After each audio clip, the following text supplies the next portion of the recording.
How to help others in all areas of life. My experience of having been a professional tarot reader working in the psychic industry has forced me to relearn old skills and develop new ones. Everyone needs help or advice from time to time. If you scroll through your mind to all the people who have ever given you help or advice, you may be tempted to character assassinate some individuals on the grounds of the type or quality of help that they have given you. It is plain that one needs to develop a kind of worldview about the quality of help that can be given and a spirit that it can be received. Taken from the simplest point of view, a person who gives help has to have certain attributes. These attributes seem to be on a sliding scale and in varying different amounts in individuals over time and are required in different qualities by different individuals at different times. In the dim and distant days when I was studying to become a counselor, we were taught a few anachronisms, Reg and Ruby being the initial letters of respect, empathy, and genuineness, and respect, understanding, be yourself. Sure, these are descriptive of attributes that one needs when in a helping situation, and depending upon the quality of stress that the helper is under, easy to forget. But what else does a good quality helper need? Having empathy for someone is a good thing, but that doesn't always suggest seeing the world from the point of view of the person that you're trying to help. You need to take into account the needs of the individual, both real and imagined. Part of helping is to give clarity. That means to be able to help a person to see when something is either out of their league and to communicate with respect the fact that some things are fantasy. This can be difficult as our culture has been dominated by the idea that if you just believe you can do something, then you can do it. Naturally, this is not always the case. In helping someone to achieve a goal, you may want to provide a consultancy service that will allow the individual to assess where he or she is at the moment and what he or she will need to go through to get to where they need to be, the steps they need to go through, and all the rest. There are many other attributes of a good helper. One of them is creativity.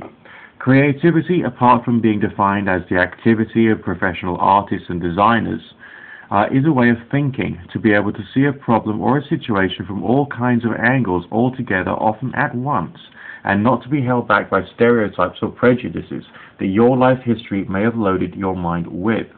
It takes time to develop a level of sensitivity to the person you're helping, so as to pick up slight changes in tone of voice and the words that they use that may well explain to you that you have not read the helpee well enough, or you have not got the ability to provide help to that particular person.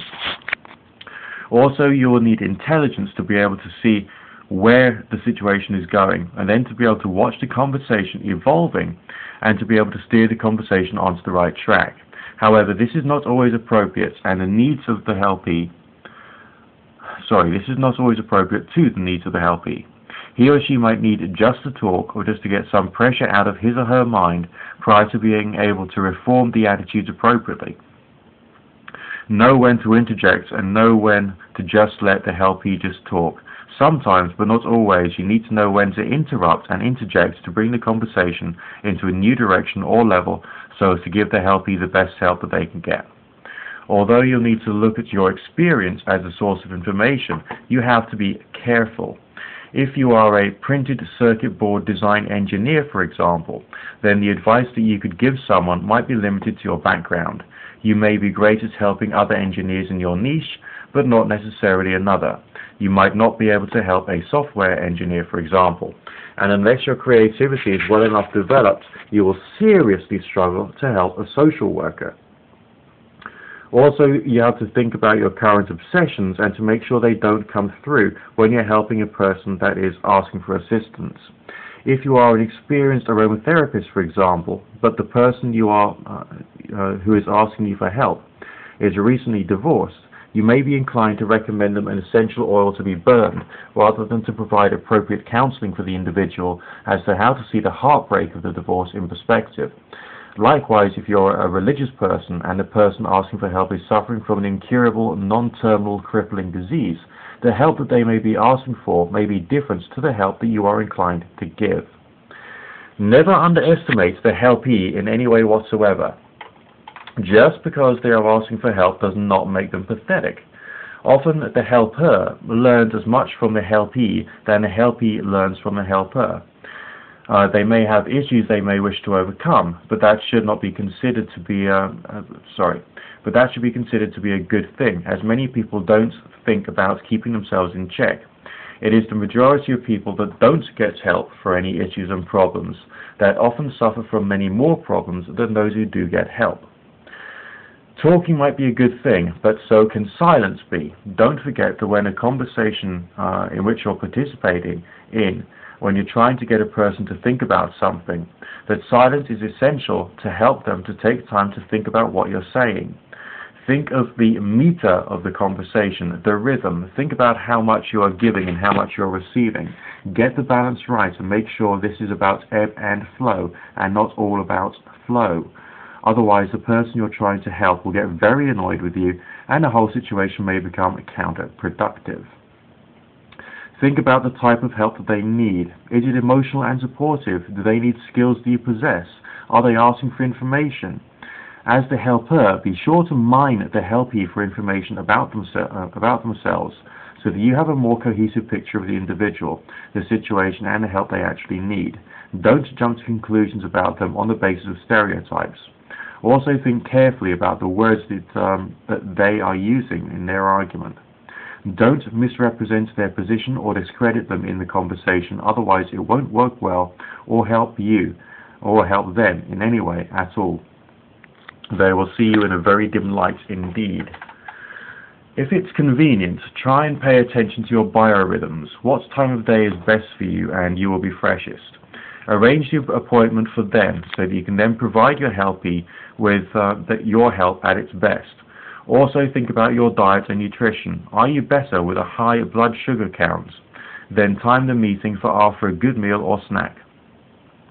Think carefully about your presentation and delivery. Spend some of your spare time studying other people's methods of expression, especially vocal intonation. Develop a repertoire of characters that you can play in the stage of the consultations with different people. Will the helpee need a Jerry Springer, a boring technical expert, a stand-up comedian, or an East End market trader? Who will they listen to, and how will you change the demeanor of the consultation so as to have maximum benefit for the helpee? Spend some time thinking carefully about the quality of advice that you can give and the subjects you can cover. Not everyone is geared to help everyone in all circumstances. Everyone has their own niche, and so do you. Work out what type of advice and assistance you can provide and stick to that until such a time as you have changed in perspective and understanding. To help others, you must first have a certain sufficient degree of self-knowledge. Okay, that's Nick Dutch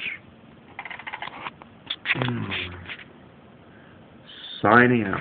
Good fortune, God bless to one and all.